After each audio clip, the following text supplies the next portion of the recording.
First contact's deception. The skies above every major population center on Earth transformed simultaneously on a quiet Sunday morning.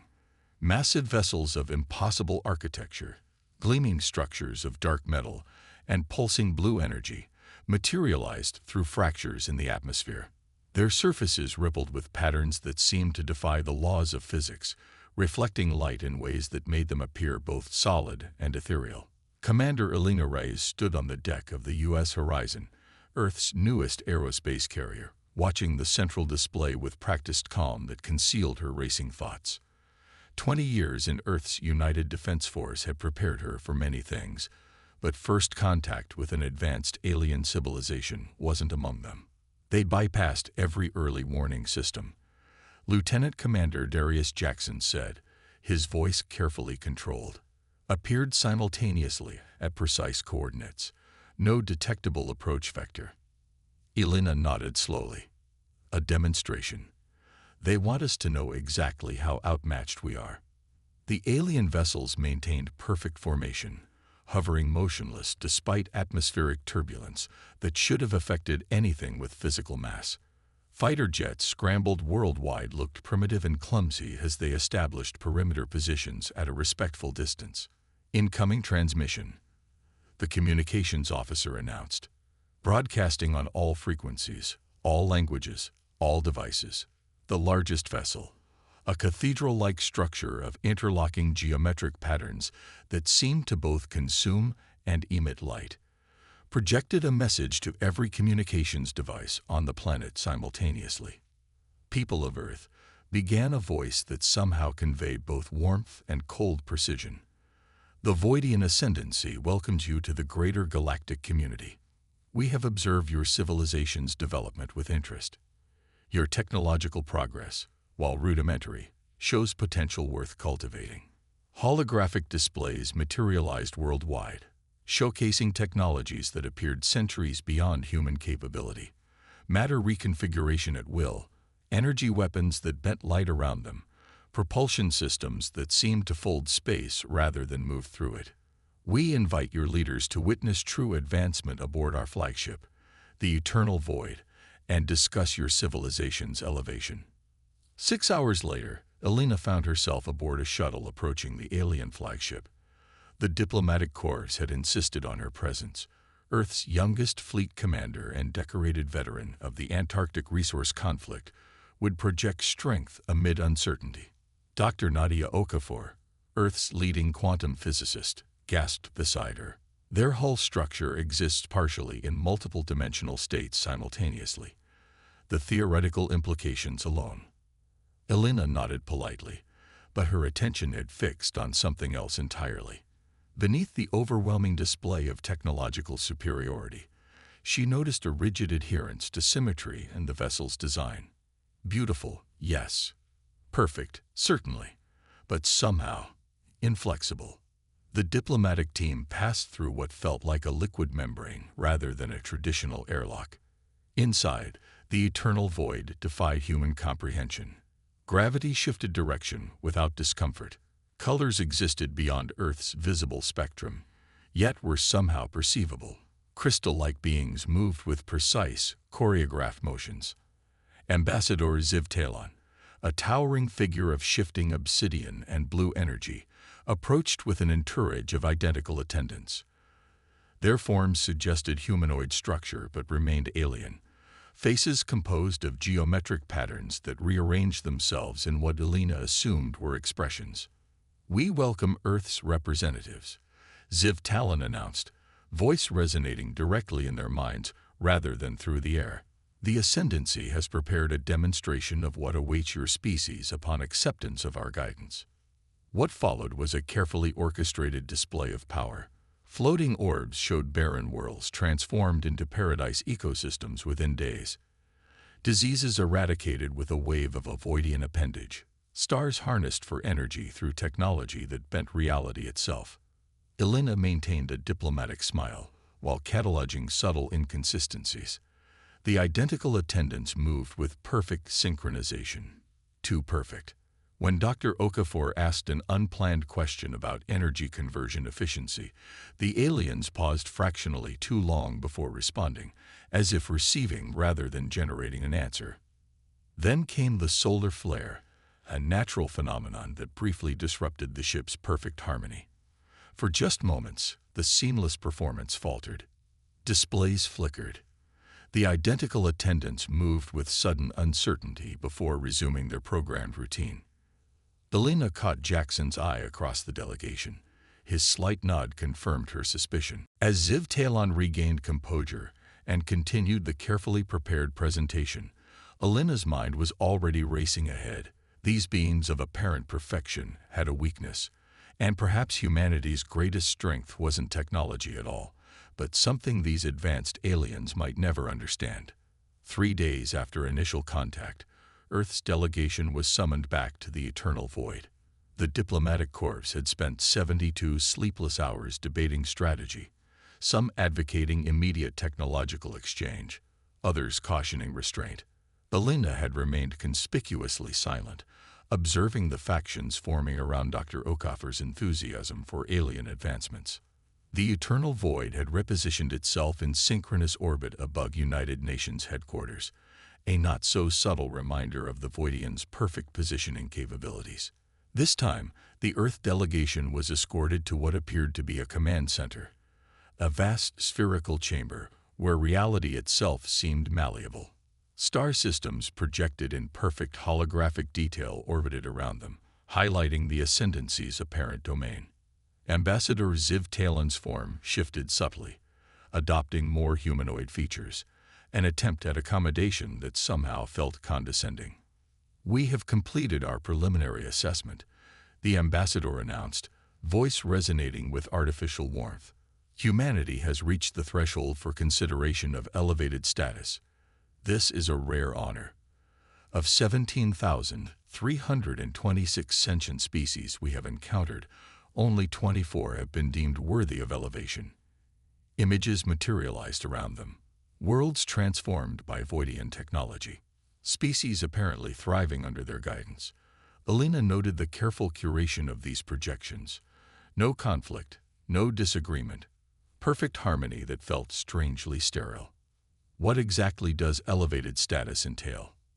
Elena asked, intentionally interrupting the choreographed presentation. Ziv Talon paused, those same few seconds of delay before responding to an unscripted question. "We share appropriate technologies gradually. We guide your development. Eventually, you may join the ascendancy itself." "And what do you gain from this arrangement?" Elena pressed. Several alien attendants shifted uncomfortably. The ambassador's energy field flickered briefly before stabilizing. "The opportunity to elevate promising species is its own reward," Ziv Talon replied smoothly. "However, as is customary, candidates must demonstrate worthiness through trials." The chamber transformed, displaying a complex course through an asteroid field. "The first challenge is one of navigation and ship handling," Ziv Talon explained. "Your vessel against one of our intermediary ships. 3 months hence, we will evaluate your capabilities." Dr. Okafor stepped forward eagerly. "We would be honored to showcase Earth's best technologies." "One vessel," Elena interrupted, silencing Okafor with a look. "Our choice." "Of course," Ziv Talon replied with what passed for a smile. "Though we've analyzed your fleet capabilities, we recommend your newest prototype vessels." Elena maintained a neutral expression, though inwardly she catalogued the intelligence breach. "Of course they've been watching, studying, measuring. We appreciate the recommendation," she said carefully, "but we'll make our own selection." Later, aboard the shuttle returning to Earth, the delegation erupted into heated debate. "We should deploy the quantum response vessel," Okafor insisted. "It's our most advanced platform." "It's exactly what they expect," Elena countered, bringing the argument to a halt. "They've studied our capabilities, our patterns, our technological trajectory. And you propose what instead? Disappointing them." The UN Secretary's tone dripped with sarcasm. Elena's smile was cold, deliberate. "I propose the UDS Resilient. The name silenced the shuttle. The Resilient was 15 years old, a veteran of the Antarctic conflict, scheduled for decommissioning. "You can't be serious," Okafor whispered. "Dead serious," Elena replied. "Because while they've been studying our technology, I've been studying their psychology." She turned to the viewport, watching Earth grow larger. "This isn't about ships. It's about thinking. And I believe they're counting on us doing exactly what you're suggesting." Her eyes narrowed as she contemplated the perfect, unchanging formations of the Voidian vessels. "The competition begins now, not in 3 months. And the first move belongs to us." Humanity's unexpected response. The Resilient sat partially submerged in the Mariana Trench facility, Earth's most classified naval installation. Originally designed to house nuclear submarines, the underwater base had been repurposed for aerospace craft maintenance after the Antarctic resource conflict. Water, dense, radar-absorbent, and excellent at masking energy signatures, provided the perfect shield against Voidian observation. Commander Elena Reyes stood on the observation deck, watching as teams swarmed across the Resilient's weathered hull. To the untrained eye, they appeared to be installing outdated systems. Conventional thrusters, standardized defensive arrays, predictable weapon platforms. The reality was far different. "Progress report, Dr. Wei," Elena asked as the slender quantum engineer approached, his tablet displaying incomprehensible equations. "The neural interface is online but temperamental," he replied, dark circles under his eyes betraying sleepless nights. "Conventional wisdom says it can't work, integrating human intuition with machine precision at this scale." His tired face broke into a sudden grin. "Conventional wisdom is wrong." Elena nodded approvingly. Wei had been considered a scientific pariah for years, his chaos engineering theories dismissed as theoretical fantasy. Now those same theories formed the backbone of humanity's response to the Voidian challenge. "And Santiago?" Elena asked. "See for yourself." Dr. Wei gestured toward a nearby testing chamber. Inside, Marco Santiago sat surrounded by screens displaying electromagnetic patterns. The former pilot's fingers danced through the air, his synesthetic perception allowing him to see and manipulate energy fields others could only measure with instruments. The rare neurological condition that had once ended his conventional flying career now made him invaluable. "He's rewriting the Resilient's electronic warfare systems on the fly," Wei explained. "No alien algorithm can predict what he creates because it's not built on conventional logic. It follows his unique perceptual framework." Elena felt a rare moment of optimism breaking through her tactical focus. "And our little theatrical production for our uninvited guests." On cue, security feeds showed 3 maintenance workers accidentally exposing an antiquated propulsion system during their shift change. The Voidian spies, easy to identify with their slightly too perfect human disguises, were visible at the facility's perimeter, recording everything. "They're seeing exactly what we want them to see," Wei confirmed. "Old tech, desperation, and a crew trying their best with outdated equipment." Elena smiled grimly. "Perfect." The real innovations remained hidden within the Resilient's double-hull design. Between the outer shell and an inner framework lay the true revolution. Adaptive materials that could reconfigure based on damage patterns, systems that evolved during combat, and the neural interface that would allow human intuition to guide machine responses at speeds no conventional pilot could match. "Admiral," a young ensign interrupted. "The UN Secretary is demanding another briefing. Dr. Okafor's faction is pushing to reconsider our vessel choice." Elena sighed. "Tell them I'm unavailable. Underwater communications failure." That night, as most of the facility slept, Elena found herself alone on the Resilience bridge. She ran her hand along a console that appeared outdated but contained processing power beyond anything publicly acknowledged by Earth governments. "They think technology is about perfection," she murmured to the empty room. "They don't understand it's about evolution." A message flashed on her personal device. Satellite imagery confirming the Voidians had deployed 3 additional vessels to observe Earth. The countdown to competition had begun in earnest. Earth had committed to its course, a dangerous gamble that hinged not on matching alien technology, but on embracing human unpredictability. The day of the challenge arrived with theatrical precision. The Voidian vessel Eternal Light descended from the mothership, unveiling itself to Earth's assembled dignitaries and billions watching through live feeds. It was, by any standard, breathtaking. A living sculpture of crystalline materials that shifted and flowed like liquid while maintaining perfect structural integrity. Light played across its surface in ways that defied conventional physics, suggesting propulsion systems beyond human comprehension. By contrast, the Resilient rose from the Pacific with considerably less fanfare. Its hull, though freshly painted, showed the scars of past conflicts. Its profile was distinctly human, functional rather than artistic. Side by side in Earth's orbit, the 2 vessels couldn't have appeared more different. "The challenge course has been established," announced Ziv Talon's voice across all communication channels. "Navigation through the asteroid field beyond your lunar orbit, followed by a series of precision maneuvers. Your vessel will be evaluated on efficiency, accuracy, and speed." Elena, strapped into the command chair on the Resilience bridge, nodded to her crew. Santiago, connected to the neural interface, closed his eyes as his consciousness merged partially with the ship's systems. "Remember," Elena said calmly, "we're not trying to win their game. We're playing a different one entirely." The Eternal Light moved with impossible grace as the challenge began, weaving through the asteroid field without disturbing a single rock. Its movements were fluid, perfect, measured, exactly as programmed. The Resilient followed, its movements initially appearing clumsy and conventional by comparison.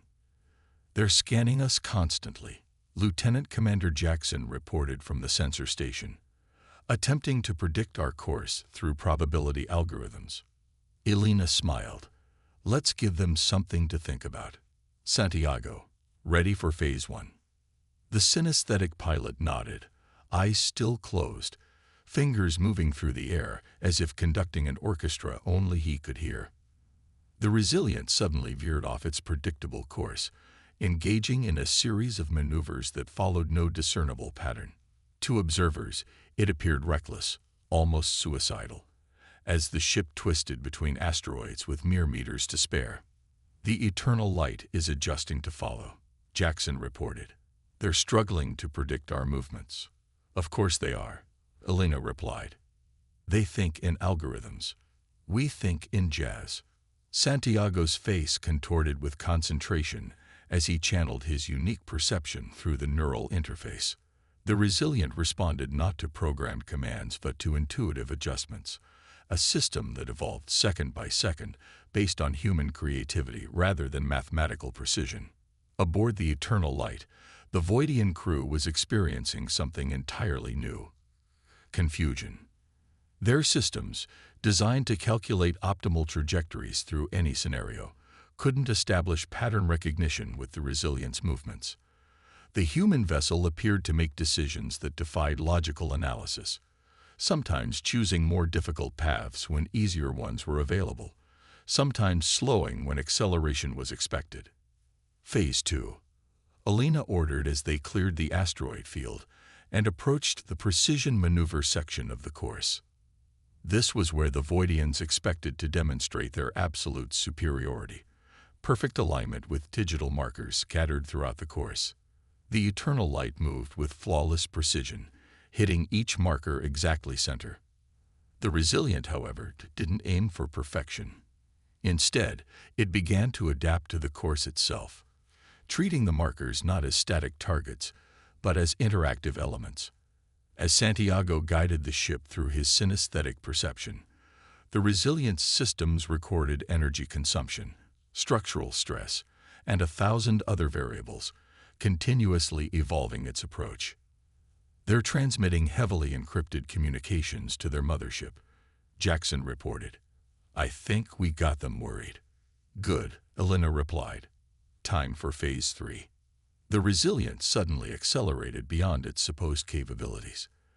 The double-hull design separated partially, revealing metamaterials that reconfigured in real time to optimize energy efficiency. Systems that had appeared conventional now demonstrated capabilities that matched, and in some cases exceeded, the Voidian technology. But the true difference wasn't in the technology itself. It was in how it was being employed. While the Eternal Light followed its perfect, pre-calculated paths, the Resilient continuously evolved, learning from each completed section of the course to improve its performance in the next. Final approach, Elena announced. Santiago, show them what humanity is really capable of. The pilot's fingers danced in complex patterns as his consciousness, merged with the ship's systems, orchestrated a final that defied explanation. The Resilient moved as if alive, not with the cold precision of the Voidian vessel, but with the fluid adaptability of a living organism. As both ships crossed the finish line, the Resilient surprisingly just seconds behind the technically superior Eternal Light. Silence filled all communication channels. Finally, Ziv Talon's voice broke through. Impossible. Your vessel's specifications did not indicate these capabilities. Elena smiled. That's because we weren't trying to perfect what we already had.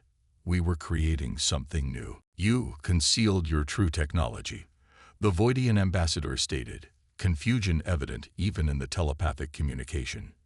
No, Elena replied. We showed you exactly what we have. The ability to adapt, to improvise, to evolve. That's what you've been missing in your observations of humanity. Our technology isn't our strength. Our creativity is. In the days that followed, the relationship between humanity and the Voidian ascendancy transformed. What had begun as condescension shifted toward cautious respect. The aliens, for all their advanced technology, had encountered something they couldn't quantify: the human capacity for unpredictable innovation. They've requested a joint development program. Dr. Okafor reported during the debriefing session, her previous enthusiasm for alien technology tempered by new understanding. Apparently, we have something to teach them after all. Elena nodded, looking out at the Voidian vessels still orbiting Earth, their perfect formation now occasionally shifting into new patterns as they began their own experiments with unpredictability. Perfect systems can only replicate what they already know, she said quietly. But imperfect systems, human systems, can imagine what's never existed before. She turned back to the assembled leadership with a smile. And that's why, even with all their advanced technology, they found themselves impressed by us after all. Retriclaude can make mistakes. Please double-check responses.